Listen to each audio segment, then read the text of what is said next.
Fala pessoal, aqui quem fala é o Vini, sejam bem-vindos a mais um vídeo. Esse é mais um vídeo de notícia e dessa vez para falar sobre várias notícias, então eu vou tentar ser rápido, ser breve, né? Tem notícia do Belfort, tem do Jon Jones, do Tyron Woodley, da Raquel Pennington e da Amanda Nunes, do Chuck Liddell, então tem muita coisa para falar, mas antes da gente começar rapidinho, já clica no botãozinho inscreva-se aqui embaixo e ativa o sininho para a gente chegar nos 100 mil inscritos e também para você receber os vídeos novos, afinal de contas tem vídeo novo todo dia e às vezes até mais do que um vídeo. Então vamos para a primeira notícia, que é do Vitor Belfort. Ele lutou com uma lesão no joelho contra o Lyoto Machida no UFC Rio 9, então foi revelado aí que ele estava com uma lesão de grau 2 no ligamento medial esquerdo. Inclusive ele foi em 3 médicos e os 3 médicos solicitaram que ele não fizesse a luta, mas ele ignorou, afinal de contas ele acabou lutando, né? Todo mundo sabe que ele acabou lutando, e ele teve essa lesão durante o camp, né? Ele foi dar um chute, acabou hiperestendendo, né, a perna e enfim, teve esse problema no ligamento, e aí todo o restante do camp ele ficou 2 semanas sem treinar por conta da lesão, foi quando ele foi nos médicos, e aí depois quando ele voltou ele só fez praticamente treinamento de luta agarrada e tal. Então assim,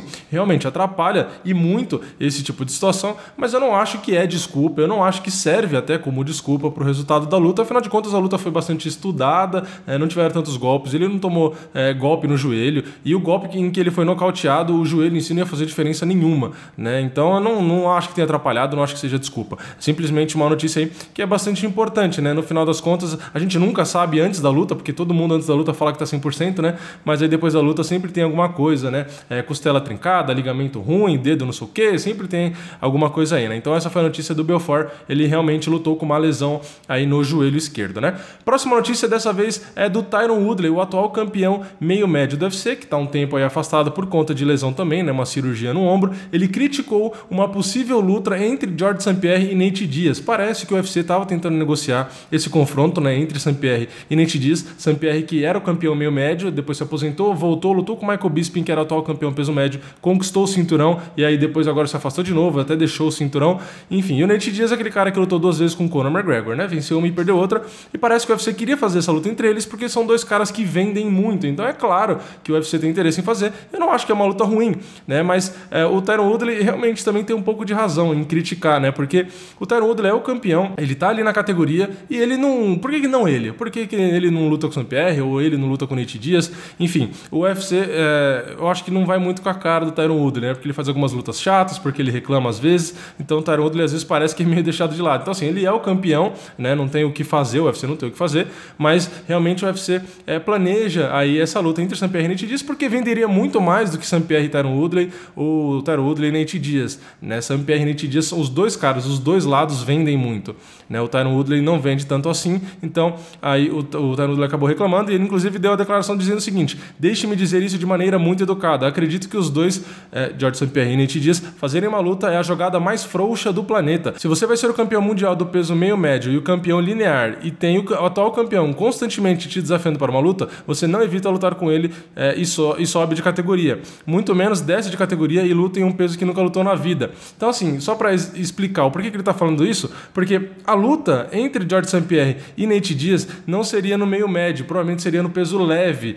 E o George St. Pierre, quando voltou, lutou no peso médio, que foi onde ele conquistou o cinturão vencendo o Michael Bisping. Então assim, a categoria original do St. Pierre ele não lutou, que é a do Tyron Woodley, que é o meio médio. Então ele lutou em cima, quer lutar embaixo, mas não quer lutar na categoria dele mesmo. Enfim, isso aí é decisão do George St. Pierre e do Nate Diaz com o UFC. Se o UFC quer fazer a luta, eu vou assistir de qualquer jeito, né? Inclusive eu acho que financeiramente falando, comercialmente falando, tem sentido, mas a reclamação do Tyron Woodley também tem sentido. Enfim, deixa nos comentários o que vocês acham sobre isso e vamos para a próxima notícia, que é Raquel Pennington revela inferno com chutes de Amanda Nunes. Ela diz que quase vomitou de dor. Para quem não sabe, a Raquel Pennington sofreu um acidente no ano passado, em 2017, e ela quase teve que amputar a perna. Ela realmente ficou com a perna muito, uma situação muito feia, né? Ela sentiu muita dor no acidente, teve N problemas, por isso que ela ficou sem lutar o ano passado, e ela disse que logo que ela tomou aquele primeiro chute da Amanda, quando ela se desequilibrou, ela já sentiu muita dor, inclusive foi uma dor semelhante à do acidente, então ela disse que foi uma dor absurda e a Amanda Nunes continuou golpeando ali, então a Pennington não conseguia avançar para dar os socos dela, enfim, e acabava sentindo muita dor, e ela disse que teve hora ali que ela realmente tinha vontade até de vomitar, de tanta dor que ela estava sentindo ali na perna, né? E é claro que durante a luta o lutador tenta não mostrar nada, tenta ficar com aquela cara de paisagem, mas ela disse que realmente sofreu muito, inclusive ela fez uma declaração aí sobre o time dela, sobre a equipe dela, porque do intervalo do quarto pro quinto round, ela falou pro corner que ela não aguentava mais, ela falou, não aguento mais, deu pra mim, chega, né?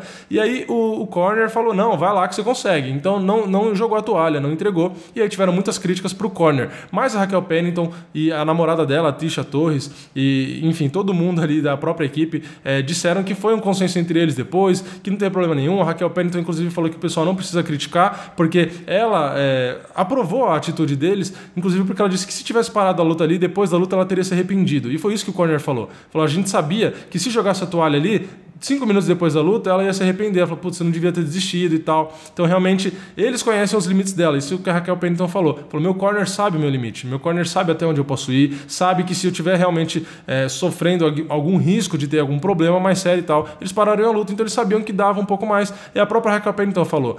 Do intervalo do quarto para o quinto round, ela não queria mais, mas ela sabia que ainda dava para dar um pouco mais. Foi isso que ela deu na declaração dela. Enfim, de qualquer forma, ela vai, claro, defender o corner dela. E, assim, eu não quero aqui falar que os caras estão errados ou estão certos, porque é um caso diferente do da Pedrita, que aquele sim eu acabei criticando, porque aquilo lá foi uma surra mesmo, né? A Raquel Pennington aqui, pelo menos, ainda estava tentando lutar ali, né? Não foi aquele caso de ground and pound durante um round inteiro de cotovelada na cara, né? Então, eu acho que se a Raquel Pennington concordou e ela não tá mal com a própria equipe, e a equipe também, enfim, eles estão bem entre eles, quem sou eu para julgar, né? Então, assim, eu só acho que o atleta tem que ter consciência que se ele ficar fazendo isso e um dia se machucar, tiver uma lesão séria, ele tem que saber que a responsabilidade também vai ser dele mesmo e da equipe, né? Porque às vezes pode acontecer. Tem situação que tem que parar. Eu não acho que o da Raquel Pennington foi determinante, ela poderia ter um problema muito grave e tal, até porque se chegar nesse nível, os médicos mandam parar, né? Mas enfim, vamos para a próxima notícia, que agora é Chuck Liddell, ou Chuck Liddell, cada um fala de um jeito também. Chuck Liddell confirma retorno ao MMA. Ele diz que gostaria de ter uma chance contra John Jones. Então o Chuck Liddell, que está há muito tempo sem lutar, que já tem os seus 48 anos, ele disse que está com vontade de voltar, que tem saudades,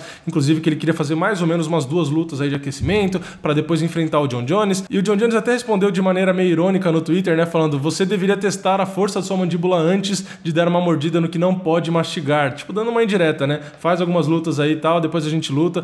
Mas enfim, independente do Chuck Liddell acabar lutando com o John Jones, que eu acho realmente muito improvável, porque já passou o tempo dele, eu acho que não deve acontecer essa luta. Pode até acontecer a volta dele. A volta dele seria até talvez com o Tito Ortiz, depende se o Tito Ortiz também conseguiria voltar, mas ao que parece o Chuck Liddell está bastante determinado a voltar, né? Agora, se vai lutar com o John Jones ou com o Tito Ortiz, isso ninguém sabe, né? E assim, ele já tem uma idade avançada, então eu sinceramente, eu acho que assim, se o cara quer voltar, beleza, ele tem que saber o risco que ele corre e vai ter gente para assistir, é claro. Só que ele tem que ter consciência que ele não vai render mais. Então assim, se ele quer lutar com alguém do tempo dele, Tito Ortiz ou esses caras lá do Bellator, por exemplo, vai pegar um Chael Sonnen da vida, esses caras, beleza, eu até vejo o sentido. Agora, realmente, pegar o John Jones, que é um cara que ainda está na época dele, né, ainda está jovem ali, ainda está rendendo muito, aí eu acho que é desnecessário. Eu acho que é pedir para tomar uma surra à toa, mas o que também quer dizer assim, por que essa vontade? Por que você acha que tem esse interesse? Grana, né? O cara tá, sei lá, muito tempo parado, né? Acho que 8 anos, mais ou menos, que ele tá parado, né? A última luta, se não me engano, foi em 2010. Então, realmente começa a faltar um pouco de grana. Então, o cara começa a querer fazer essas loucuras, né? E aí, mais uma notícia que nós temos aqui, rápida, o UFC anunciou aí um UFC Rússia, né? Um UFC, uma edição aí do evento no dia 15 de setembro lá na Rússia. Fez um vídeo promocional com o Khabib Nurmagomedov, com o Zabit Magomedsharipov. Então, parece que vai ter sim um UFC lá. Não tem luta confirmada, não sabe quem vai enfrentar quem, mas vai ser numa arena que tem capacidade para 30 mil pessoas. Então, realmente o UFC, finalmente o UFC está investindo em uma edição lá na Rússia. E agora eles têm 2 grandes nomes. Um é campeão peso leve, que é o Khabib, e o outro é um grande candidato aí a chegar a uma disputa de cinturão em breve, que é o Zabit Magomedsharipov. Então, eu fico bastante feliz que o UFC continue diversificando e levando o esporte para outros países e trazendo cada vez mais fãs e incentivando cada vez mais crianças ou até mesmo adultos já a treinar e se profissionalizarem, né? E a última notícia que a gente tem aqui é sobre o John Jones de novo. Ele fez um convite aí pro Vitor Belfort. Ele fez, na verdade, meio que uma homenagem, né? Dando uns parabéns aí pro Belfort, postou uma foto do Belfort tentando pegar o braço dele e disse aí pro Belfort pra ele aproveitar a aposentadoria dele e que se ele tivesse interesse, eles poderiam fazer uma luta de jiu-jitsu, né? Uma luta agarrada entre eles. O John Jones, que já fez isso com o Dan Henderson, né? Ele falou pro Belfort aí que se o Belfort tiver interesse, eles poderiam fazer uma luta de caridade, né? Pra pegar o dinheiro e fazer alguma doação, alguma coisa do tipo. Ele disse que aceitaria fazer isso com o Belfort aí, então numa luta agarrada, numa luta de jiu-jitsu. Mas é isso, essas foram todas as notícias, né? Muitas notícias, eu tentei ser breve aqui pra não prolongar demais. Se tiver alguma coisa aqui que eu achar que dá pra falar mais ou alguma notícia nova, eu volto em um outro vídeo, afinal de contas tem vídeo novo todo dia. Então é isso, muito obrigado por ter assistido até aqui. É nóis, valeu, falou!